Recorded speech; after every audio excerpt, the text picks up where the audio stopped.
Hey everyone, it's Carlos, PC747. I have a question for you.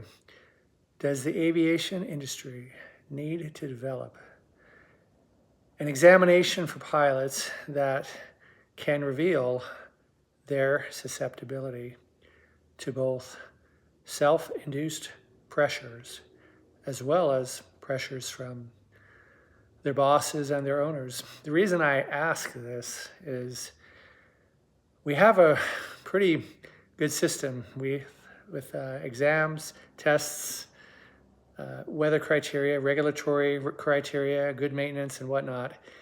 But I think we're missing one important thing. A lot of pilots, not just professional pilots, but small pilots, are getting in trouble, and a lot of them are getting killed because they're succumbing to self-imposed pressures from which they can't get out.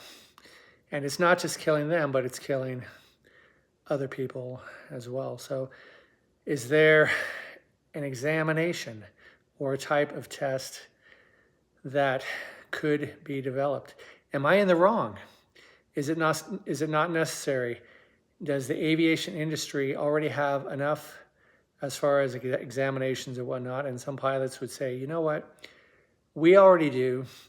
We already have simulator tests. We already have biannual flight reviews. We already have the FAA breathing down our necks. We already have medical examinations. We don't need another exam. But I'm thinking maybe it's worth at least discussing, because every year we keep losing several wealthy families in very expensive jets, because the pilots are getting themselves into situations from which they can't get out of them. So is it worth it? I think so. I mean, I want my family to be safe every time I fly, and I know you do as well.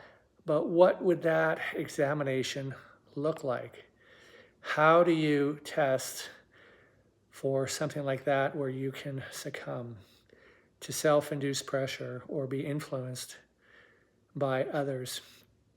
Aviation involves risk management.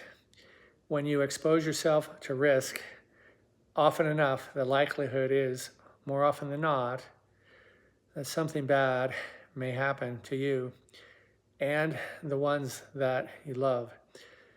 Every once in a while, it's a mechanical thing, something that is completely out of your control. Sometimes it's poor maintenance. A lot of times, a lot of accidents, aviation accidents, have to do with weather.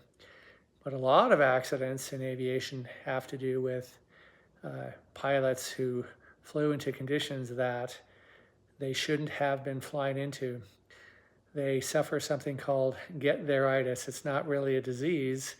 It's just something that impacts a lot of people. And I think it's happened to most of us. If we've ever driven cars, maybe we had a day or two where we shouldn't have been driving. We were too tired. We didn't want to be inconvenienced. We didn't want to pay for a hotel room. We didn't want to pull over. We didn't want to miss dinner with our family. So it's something that happens to all of us. It's something we've all experienced. Is there an examination, or is there something better that we could do to make aviation, not just aviation, but the whole transportation industry, people operating other type of vehicles as well, because a lot of people are crashing vehicles when they're too tired. What can be done to make them not do that? I encourage you to comment anything that can be done to increase aviation safety. Again, every year we're losing far too many, not just pilots, but families, because pilots are succumbing to self-induced pressures. Is there such an examination for such a thing? I don't think so. Should there be? I think so. What should that examination look like? I have no idea. But every year we keep losing good people. We have many families that where adults are becoming widows and children are losing their moms and dads.